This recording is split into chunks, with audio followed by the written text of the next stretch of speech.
ચાલો આજે આપણે ગુજરાતના એક ગામડામાં જઈએ. ત્યાં એક જમણવાર ચાલી રહ્યો છે અને બહારથી જોતા તો બસ શોરબકોર અને અંધાધૂંધી જ દેખાય, પણ આ ઘોંઘાટની પાછળ એક આખી સંસ્કૃતિ છુપાયેલી છે અને આજે આપણે એ જ સમજવાના છીએ. તો શરૂઆત કરીએ એક સીધા સંવાદથી, જે આપણને સીધા એ જમણવારની લાઇનમાં લઈ જશે. સાંભળો, બસ આટલામાં જ આખા પ્રસંગનો મિજાજ સમજાઈ જાય છે નહીં? એટલે પહેલી વાત તો એ જ સમજવાની છે કે આ ખાલી પેટ ભરવાનો તો પ્રોગ્રામ નથી. અહીંયા તો ભોજન પીરસાય છે અને એની સાથે સાથે પીરસાય છે સામાજિક ટિપ્પણીઓ. અહીંયા વખાણ પણ થાય, ફરિયાદો પણ થાય અને જૂના હિસાબ કિતાબ પણ ચૂકતે થાય છે. અને આ જુઓ, એક જ સમયે બે અલગ અલગ દ્રશ્યો. કોઈ કહે છે, વાહ, રસોડું તો એક નંબર બનાવ્યું છે, હું કોઈ દાળ આટલું ખાતો જ નથી. તો ત્યાં જ બીજો કોઈ ગુસ્સામાં બોલે છે, મારામાં ભાત કેમ નાખ્યા લ્યા, ખાવાનું બગાડવાનું નહીં. એટલે એક જ જગ્યાએ વખાણ અને ફરિયાદ બંને સાથે સાથે ચાલી રહ્યું છે. આ તો મજા છે. હવે આ બધી ચર્ચાઓની વચ્ચે આપણું ધ્યાન જાય છે એક મુખ્ય વ્યક્તિ પર. એ છે ભુવાજી. આમ તો આખી વિધિ એમના પર જ આધારિત છે, પણ લોકો એમનાથી ખુશ નથી. કેમ? કારણ કે એમના કપડાં જુઓ, એકદમ સાદા.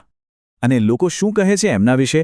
કોઈક તો ટકોર પણ કરે છે કે ચેકના વીગો ઘઉં વાઢીને આયા હોય એવા લાગે છે. મતલબ લોકોની જે અપેક્ષા હતી કે ભુવાજી કોઈ ખાસ વેશભૂષામાં હશે, એ બધી જ અપેક્ષાઓ પર પાણી ફરી વળ્યું. જુઓ, લોકોની અપેક્ષા શું હતી કે ભુવાજી કોઈ ખાસ આદરણીય કપડામાં હોય, એમનામાં એક આધ્યાત્મિક તેજ દેખાય, એ શાંતિથી વિધિની તૈયારી કરે. પણ અહીંયા શું થઈ રહ્યું છે? ભુવાજી તો ઉલટાના જમવાની લાઇનમાં ઊભા દલીલો કરી રહ્યા છે. જોકે એ પણ પોતાનો બચાવ કરે છે. કહે છે, રાત્રે 12 વાગે મારી શક્તિ જોજો. એટલે અહીંયા અપેક્ષા અને વાસ્તવિકતા વચ્ચેનો સંઘર્ષ ચાલી રહ્યો છે. વાત ભુવાજીના કપડાથી શરૂ થઈ હતી, પણ હવે જુઓ ક્યાં પહોંચી. અચાનક જ ચર્ચાનો વિષય બદલાઈ ગયો. હવે વાત આવી ગઈ છે સામાજિક મોભા પર, સ્ટેટસ પર. અને આ ગામડામાં સ્ટેટસ શેનાથી મપાય છે? સંતાનોની નોકરી ધંધાથી.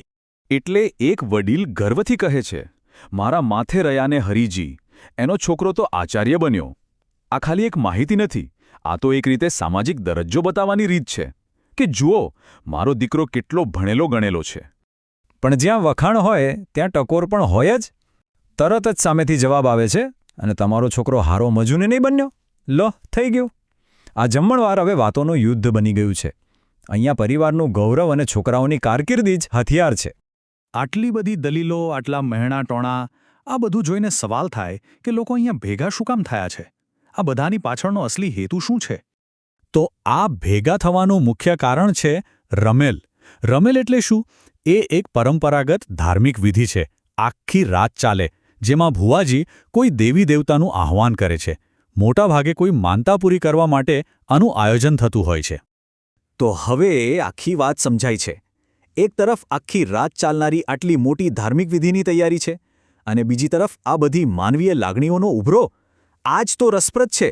આ પવિત્રતા અને આ ઘોંઘાટ વચ્ચે જે તણાવ છે, એ જ આ પ્રસંગની ખરી ઓળખ છે. અને જ્યારે એવું લાગે કે ચાલો, હવે મામલો થોડો શાંત પડશે, ત્યાં જ એક નવું પાત્ર આવે છે. અને એના આવવાથી તો જે થોડી ઘણી શાંતિ હતી એ પણ જતી રહે છે.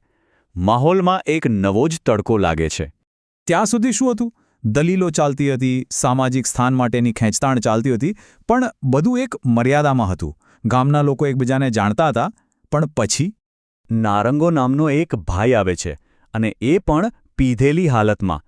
એ આવતાની સાથે જ બૂમો પાડવાનું શરૂ કરી દે છે, તો મારે આ ખાવું પડશે, મારે આ ખાવું પડશે. સીધો જ યજમાન પર હુમલો અને જમવાની ફરિયાદ. આ તો હદ થઈ ગઈ. હવે જુઓ કે આખો સમુદાય આ પરિસ્થિતિને કેવી રીતે સંભાળે છે. પહેલાં તો લોકો એને શાંત પાડવાની કોશિશ કરે છે, પણ વાત વધે છે, ગાળાગાળી થાય છે.